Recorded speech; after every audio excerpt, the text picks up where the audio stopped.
Assalamualaikum warahmatullahi wabarakatuh dan salam sejahtera kepada semua penonton di sesi buku siri Telaah UiTM. Alhamdulillah, syukur kehadiran Allah SWT kerana pada hari ini kita dapat bersama-sama dalam satu lagi sesi perkongsian buku yang menarik. Okey, jadi untuk sesi kali ini saya Encik Aizu selaku moderator. Dan pada hari ini kita akan mengadakan sesi telaah buku bersama salah seorang pelajar data industri perpustakaan Tuan Abdul Razak Cawangan Perak Kampus Tapah, iaitu saudari Nurul. Jadi sesi buku ini adalah salah satu program telaah yang merupakan aspirasi negara bagi menyuburkan lagi ilmuan dan celik huruf di Malaysia.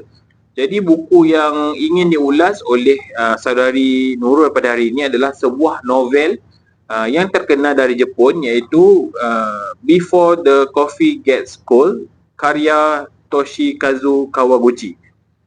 Jadi terlebih dahulu saya akan menyatakan penafian. Segala maklumat yang disampaikan dalam program ini bertujuan untuk pemudaian ilmu sahaja. Ia hanyalah pendapat peribadi panel dan bukan pendirian rasmi universiti. Jadi pihak universiti tidak akan bertanggungjawab atas komen atau pendapat yang dikeluarkan atau disampaikan oleh panel. Sebelum itu, sebelum kita mulakan sesi perbincangan, saya ingin menjemput saudari Nurul untuk memperkenalkan diri terlebih dahulu. Terima kasih Encik Aizu atas jemputan ini. Assalamualaikum dan salam sejahtera. Sebelum itu saya perkenalkan diri. Nama saya Nurul Ashkin Farha binti Ahmad Al-Khari. Saya merupakan pelajar daripada program Sarjana Muda Sains Maklumat Pengurusan Perpustakaan. Sekarang saya telah menjalani latihan industri di Perpustakaan Tun Abdul Razak Cawangan Perak Kampus Tapah. Okey.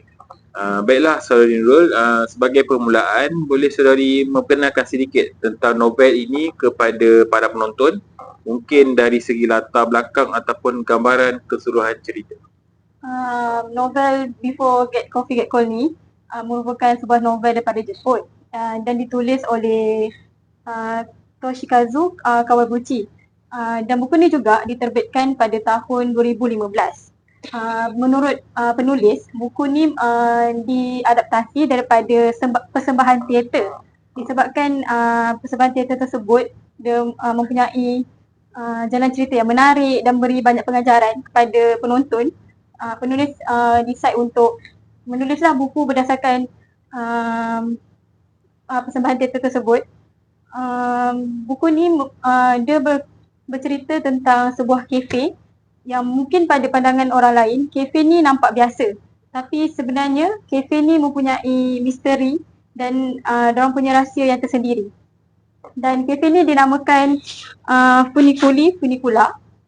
Daripada kafe ni kepada pelanggan yang datang, mereka bukan sahaja menikmati servis yang ada, tapi dia ada juga rahsia, iaitu kafe ni boleh membawa pelanggan pergi ke masa lalu.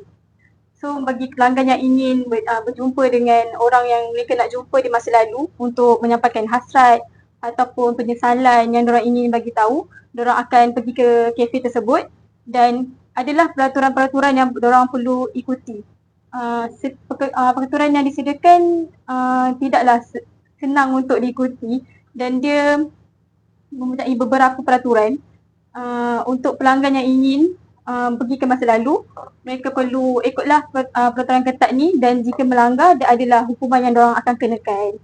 Dan saya suka buku ni sebab latar belakang dia yang tak fokus pada fiksyen semata-mata, tapi dia ajar kita tentang menghargai masa dan juga hubungan antara manusia.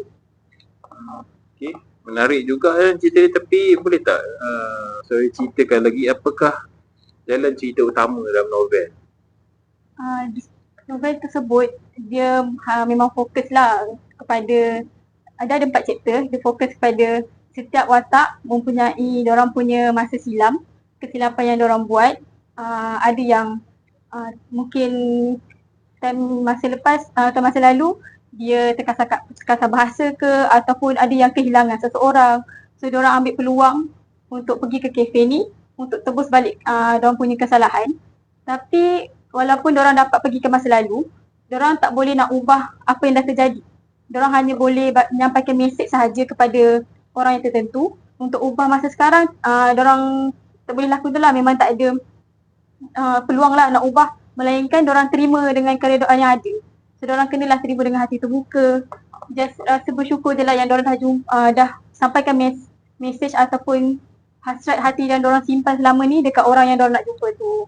So jadi macam buku ni memang latar belakang dia tentang penyesalan setiap karakter dalam hidup diorang.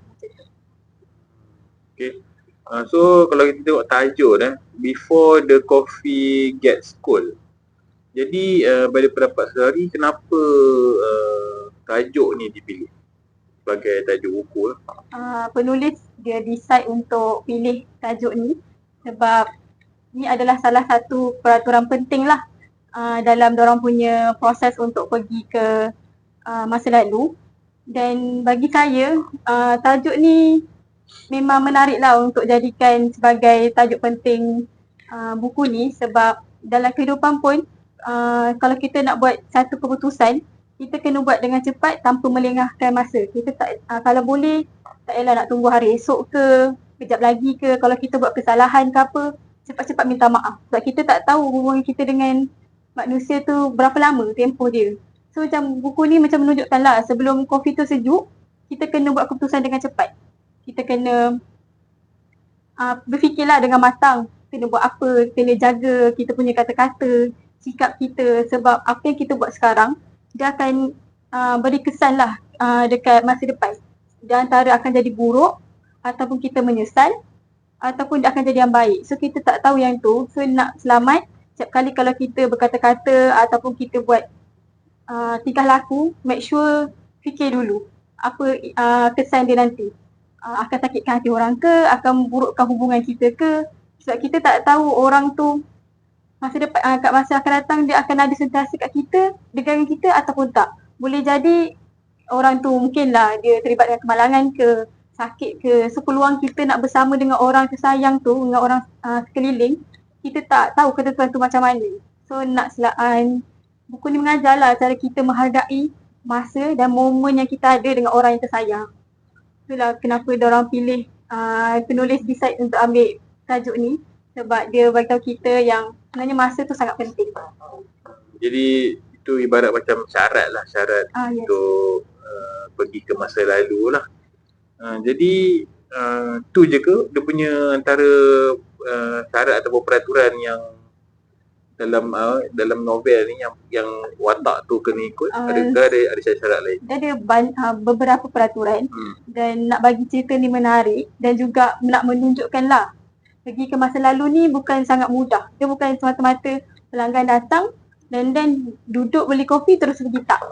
Dia kalau nak kalau pelanggan inginkan pergi ke masa lalu, kafe tersebut telah menetapkan beberapa peraturan penting lah. Yang pertamanya, untuk pelanggan berjumpa dengan orang yang diorang nak jumpa, kena make sure orang tersebut pernah datang ke kafe tu. So macam contoh, kalau orang yang dia nak jumpa tu mungkin untuk contoh saya nak jumpa dengan ayah saya ke, kalau nak tu kena make sure yang ayah saya pernah pergi kafe tersebut. Kalau tak pernah, memang takkan berlaku lah untuk proses untuk pergi masa lalu. Tu peraturan yang pertama lah. Peraturan yang kedua, semasa kita pergi ke, semasa pelanggan pergi ke kafe tersebut, dia ada hanya satu kerusi saja yang disediakan untuk pergi ke masa lalu. Dan dekat kerusi tu akan ada seseorang atau kita boleh panggil identiti yang jaga kerusi tu. Dan kalau pelanggan nak pergi duduk kat situ, mereka kena pastikan kerusi tu kosong. So mereka kena tunggu sampai identiti tersebut decide untuk bangun. Macam mungkin pergi tandas ke, keluar ke. Tu je the only chance yang diorang boleh duduk. Sebab diorang tak boleh nak tarik identiti tu, dia akan jadi marah lah kan. So pelanggan kena tunggu. Kalau sejam-sejam lah dia kena tunggu tempoh untuk identiti tu untuk bangun. Dan bila diorang dah duduk, tentulah boleh diorang start untuk pergi ke masa lalu. Dan peraturan yang ketiga, lepas diorang dah dapat kerusi tu, pelanggan akan duduk. Dan the only air yang boleh diorang pesan hanyalah kopi biasa. Dan waiter dia akan tuangkan, dan bila dah siap tuang air tu, start tu lah pelanggan dia akan pergi ke masa lalu. Dan bila diorang dah pergi ke masa lalu, dia ada peraturan yang ketiga, iaitu diorang tak boleh bangun daripada kerusi tersebut. Diorang kena tunggu orang yang diorang nak jumpa tu datang ke kafe. Dan memang dah ditetapkan di masa diorang pergi waktu lalu tu, memang time tu orang diorang jumpa tu akan pergi juga dekat kafe tu. So macam pelanggan tak perlu risau yang itulah. Cuma diorang perlu risaukan the moment diorang dah face to face tu, pelanggan kena nyatakanlah hasrat tu. Diorang punya apa yang diorang simpan dalam hati. Kalau boleh kena bagi tahu cepatlah sebab dia ada tempoh masa. Lepas dia kopi ni sejuk, diorang kena balik ke masa kini. Kalau diorang tak dapat buat ataupun diorang langgar peraturan tu, nanti diorang pula yang roh diorang akan ganti tempat identiti tadi. So cara diorang nak balik ke masa kini, diorang kena habiskan kopi ni. Lagi cawan tu tak kosong, diorang tak boleh balik ke masa sekarang. So dalam masa tempoh sebelum kopi tu sejuk, diorang kena bagi tahulah hasrat apa yang diorang nak bagi tahu. Kalau benda yang kalau kita rasa penyesalan ke, nak minta maaf, kena bagi tahu dekat orang yang kita nak sampaikan tu. Dan bila dah kita rasa dah puas, dan time tu kopi tak kisahlah panas lagi ke, make sure son-son macam tu sebelum dia betul sejuk, kita kena minum, habiskan, and then baru kita balik ke masa kini. Itulah antara peraturan-peraturan dia yang memang kena patuhi. Dan lagi peraturan sekali, pelanggan kena terima kenyataan diorang hanya boleh sampaikan hasrat, tapi diorang tak boleh ubah masa sekarang. Ada kata macam mungkin orang tu kehilangan seseorang, diorang boleh pergi ke masa lalu hanya sampaikan yang dia menyesal sebab bergaduh ke ataupun sakitkan hati, tapi dia tak boleh buat atau elakkan orang tu daripada kemalangan, tak boleh. Itu je lah, diorang kena reda dengan benda yang dah berlaku, melainkan diorang boleh hanya sampaikan hasrat saja untuk time pergi masa lalu. So bagi saya unik lah sebab peraturan yang ditetapkan ni dia macam mengajar yang manusia kalau inginkan sesuatu, diorang tak boleh nak minta macam tu je. Kena ada usaha. Dan usaha tu tak semestinya usaha yang senang. Kadang kalau kita nak capai sesuatu, dia nak dapatkan tu memang ada usaha yang kadang kita fikir kita tak boleh buat. Tapi selagi kita tak cuba, benda tu tak akan berlaku. So nak tak nak, kita kena face to face juga dengan problem kita. Macam even kita malu ke, kita rasa macam orang tu yang salah. Tapi kalau kita dah sayang orang tu, kita hargai orang tu, kita rendahkan ego dan face lah dengan problem yang kita hadap tu. So macam bagi saya dia bagilah pengajaran, buku ni bagi pengajaran kepada kita untuk sedar apa yang kita lakukan ni betul ke tak betul macam tu. Jadi sepanjang baca novel ni, agaknya siapa watak yang paling menarik perhatian saudari? Novel ni ada 4 chapter dan chapter paling saya suka tentang chapter yang husband and wife. Saya paling suka watak Kotake sebab walaupun Kotake ni dan Fusagi adalah suami isteri. Walaupun suami dia, Fusagi ni mempunyai penyakit eczema iaitu lupa ingatan, dia still Alzheimer, dia still setialah dengan suami dia. Dia still jaga suami dia walaupun makin hari suami dia lupakan dia. Dan yang bagi saya ada plot twist dekat sini, saya ingatkan Kotake ni dia pergi ke kafe tu, ingatkan dia nak sampaikan hasrat. Rupanya time dia dah pergi ke masa lalu, suami dia ada sediakan surat. Dan sebenarnya suami dia dah tahu dah yang penyakit dia tu, cuma dia tak bagi tahu isteri dia pun. Dia simpan sorang-sorang sebab dia tak nak isteri dia terasa terbeban. Dan surat tu Fusagi bagi tahulah yang dia sangat menghargai isteri dia, pengorbanan isteri dia walaupun dia sakit dah macam orang kata food stage, isteri dia still stay dan stay lah dengan dia. Dia rasa hargai dengan semua tu. Dan bagi Kotake pula, dia rasa the reason dia pergi masa lalu sebab dia menyesal dia tak hargai masa yang ada dengan suami. Macam benda tu, chapter ni boleh relate dengan saya. Saya as pelajar, saya memang fokus dalam pembelajaran. So ada masa tu bila macam family ajak keluar makan ke, ada masa saya tak ikut sebab saya nak fokus kat exam macam tu. Sama juga kalau orang luar macam mungkin bukan sebagai pelajar, mungkin sebagai orang dewasa yang kerjakan kerjaya. Kadang terlampau fokus dekat kerja sampai lupa anak, bini kat rumah, parents dekat kampung. So macam kita tak tahu bila diorang pergi tau. Kita tak tahu berapa lama kita ada masa untuk luangkan masa. So kalau ada peluang untuk balik, pergilah walaupun kejap ke tak apa. Kalau tak boleh jumpa, at least kita try untuk call. So macam benda ni mengajar lah untuk kita kenalah hargai masa yang ada dengan family. At least create lah momen-momen yang ada. Sebab kita tak tahu kan kita punya jalan cerita macam mana. Macam buku ni boleh lah kalau pembaca nak baca, bagilah insyaAllah bagi kesedaran kepada pembaca untuk menghargai lagi hubungan dengan family, rakan semua. Sebab kita tak tahu masa depan nanti siapa yang tolong, siapa yang tak. So macam make sure apa yang kita buat tu kita taklah menyesal dengan tindakan yang kita lakukan. Okay, jadi pada pandangan saudari, apakah tema utama yang ingin disampaikan oleh penulis melalui novel? Bagi pendapat saya, first time baca novel ni, saya ingatkan tema ni hanya kepada fiksyen semata-mata. Maksudnya dia macam ada konsep sikit lah, fantasi, horror semua tu. Rupanya setiap chapter ni dia ada pengajaran yang berbeza, tapi tujuan yang sama, iaitu nak bagi kesedaran lah kepada pembaca untuk sentiasalah hargai masa. Orang kata masa itu emas. So setiap yang kita lakukan tu, kita kena pandai bahagi masa dekat career macam mana, pembelajaran macam mana, nak luangkan masa dengan kawan-kawan macam mana. Dan memang ni dia mengajar kita tentang penerimaan. So bagi saya konsep besar buku ni ialah penerimaan. Kita panggil keredoan lah. Kita walaupun benda tu kita kena redha dengan benda dah berlaku. Sebab benda tu kita tak boleh nak ubah.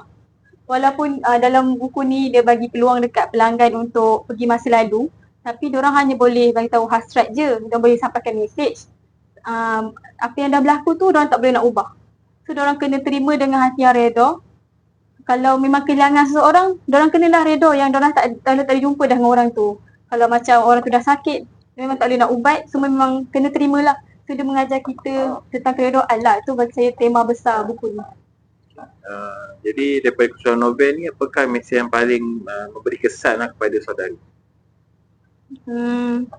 Yang memberi kesan, saya mula-mula baca ni, saya rasa macam buku ni hanya perjalanan lah tentang 4 orang yang hadapi kehidupan. Tapi sebenarnya senang cerita kita selalu anggap masa tu, masalah tak ada rasa macam kita rasa slow je, macam tak ada benda penting pun nak kena kejar semua tu kan.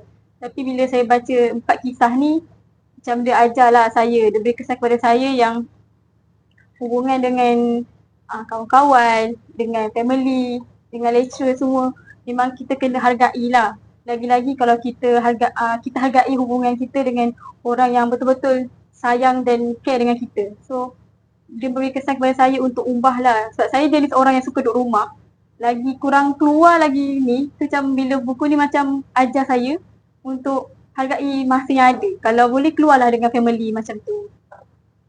Baik, jadi sebagai penutup sesi perkongsian kita pada hari ini, jadi apakah penilaian saudari terhadap novel?